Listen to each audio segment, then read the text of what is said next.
Clerk will designate Mr. Babin's amendment. Amendment number 99, offered by Mr. Babin. The gentleman is recognized for his amendment. Yes, sir. Thank you, Mr. Chairman. I have an amendment at the desk and ask unanimous consent the amendment be considered as read.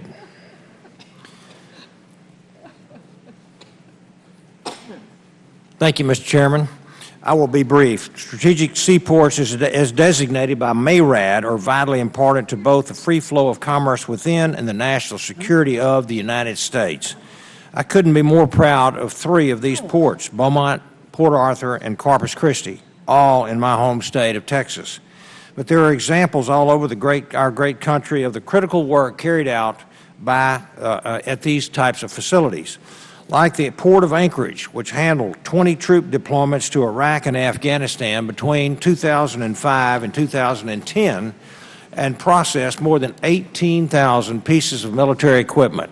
My goal on this committee is simple: give the Corps and local stakeholders the flexibility that they need to make common sense decisions and address our country's most important transportation needs and priorities. The application and approval process for Army Corps construction is a rigorous one, as it should be. But the simple fact is that some projects are more important than others, even if it isn't always reflected in the way the Corps makes those assessments, like the cost-to-benefit ratio. My amendment would make sure that the vital importance to national security of these strategic seaports makes them a top priority for the Secretary when new start decisions are being made. That being said, after consulting with my colleagues on the committee, it is clear that while there is strong support for this concept, there are still some procedural details that we need to work out.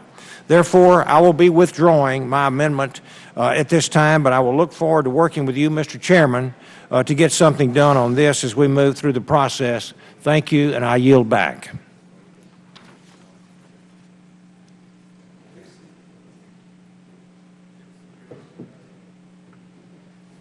Gentleman yields back. Yes, I'm withdrawing this amendment, Mr. Chairman. I appreciate the gentleman withdrawing the amendment, and again, we'll want to work with you as we move forward. Thank you.